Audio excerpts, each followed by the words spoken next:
Well, here we are again, everyone. Welcome back. We're doing the lessons of A Course in Miracles, and today we are doing lesson number 73, I Will There Be Light. Today we are considering the will you share with God.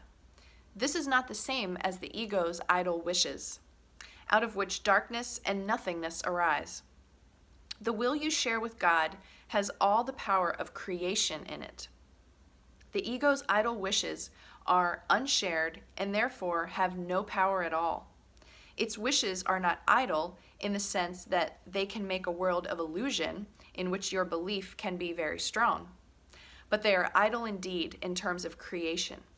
They make nothing that is real.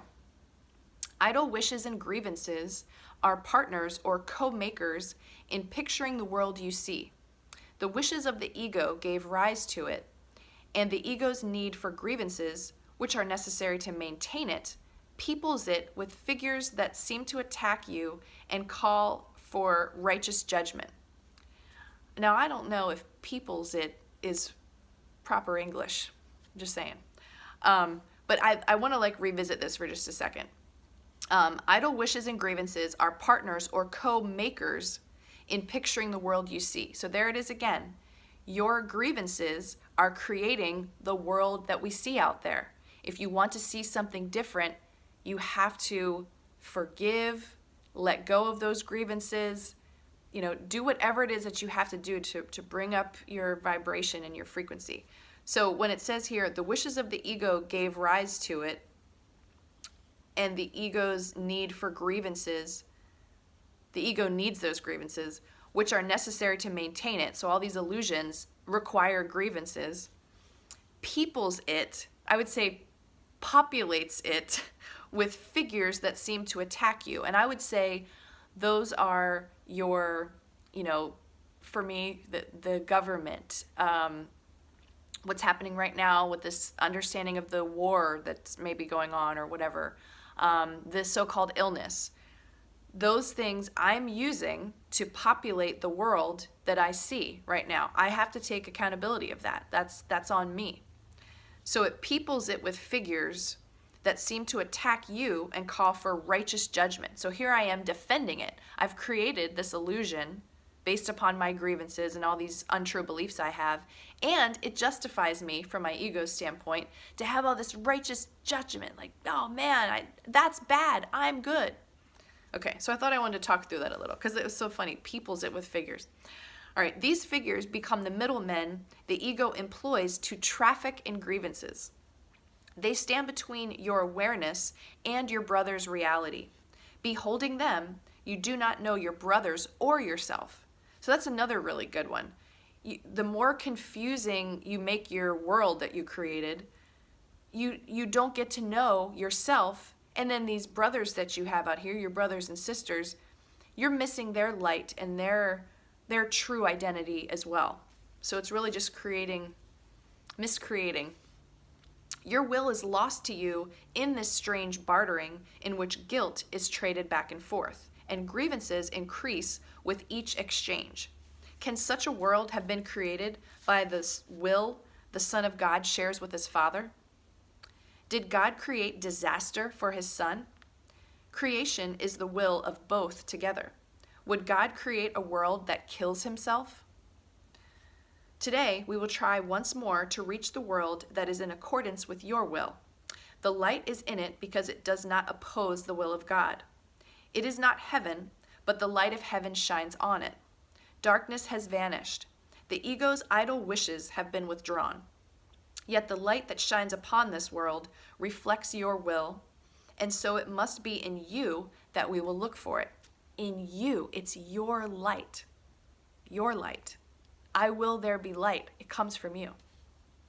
Your picture of the world can only mirror what is within. The source of neither light nor darkness can be found without. Grievances darken your mind, and you look out on a darkened world. Forgiveness lifts the darkness, reasserts your will, and lets you look upon a world of light.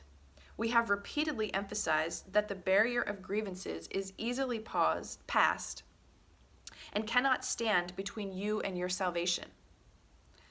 We have repeatedly emphasized that the barrier of grievances is easily passed, remember going through the clouds, and cannot stand between you and your salvation. The reason is very simple. Do you really want to be in hell? Do you really want to weep and suffer and die?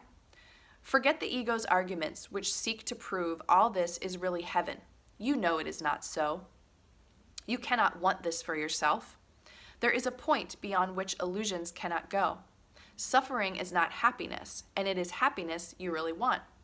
Such is your will in truth, and no salvation is your will, and so salvation is your will as well. You want to succeed in what you are trying to do today. We undertake it with your blessing and your glad accord.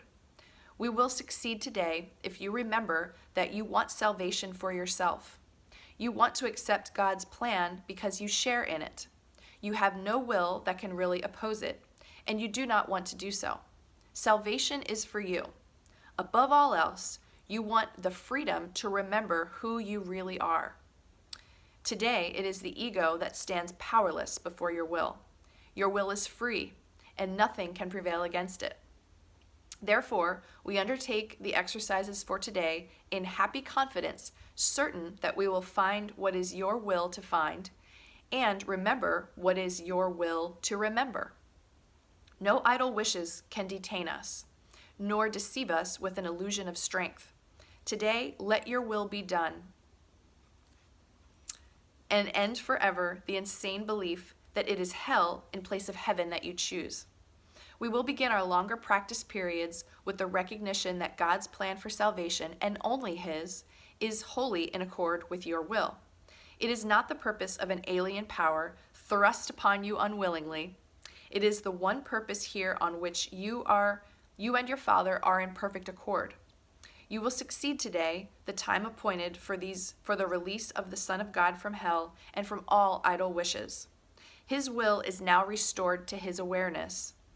He is willing this very day to look upon the light in him and be saved. Beautiful. After reminding yourself of this and determining to keep your will clearly in mind, tell yourself with gentle firmness and certainty, I will there be light. Let me behold the light that reflects God's will and mine. Then let your will assert itself, joined with the power of God and united with yourself. Put the rest of the practice period under their guidance. Join with them as they lead the way. In the shorter practice periods, again, make a declaration of what you really want. Say, I will there be light. Darkness is not my will. This should be repeated several times an hour.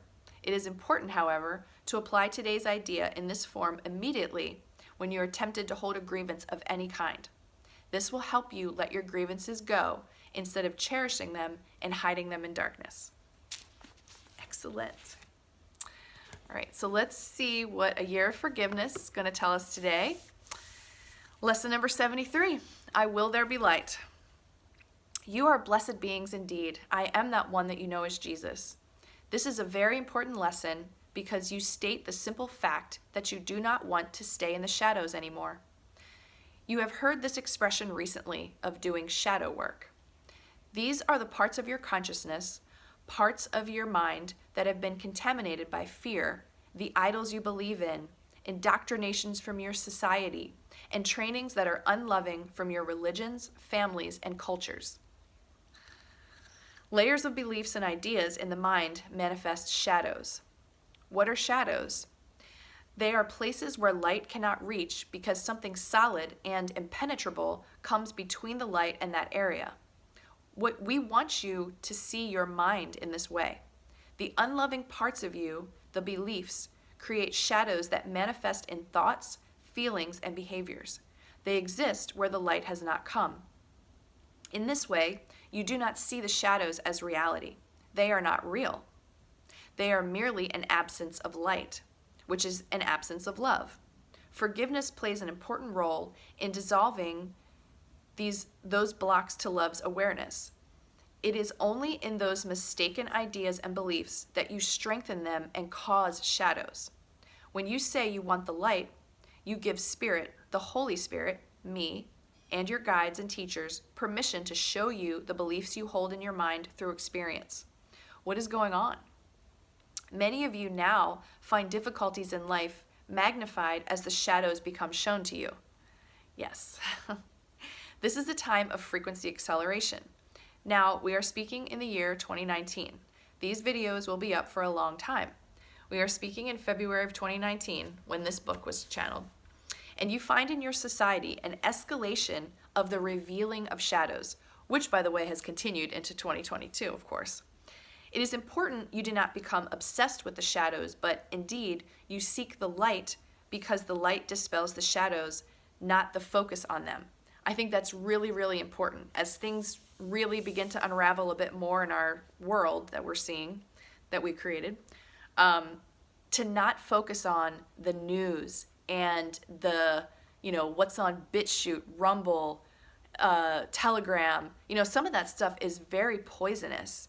And if you have too much of it, you're not going to be able to see this light that we're supposed to be looking for today in our lesson. So be aware of how many hours you spend consuming that material. Even if it's like telling you answers that you're looking for, it could affect your frequency. All right, when you go outside and try to erase a shadow, what happens? Absolutely nothing. How do you get rid of a shadow? You shine a light on it, or you remove the object causing the shadow. In your society, when you see something dark or what you consider evil, distorted, or perverted, remember, it is not the problem. It is the shadow showing you a lack of love.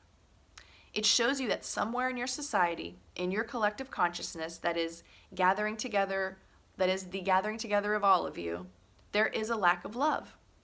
Do not attack the shadow, but add love, add love, add love. Love is always the solution.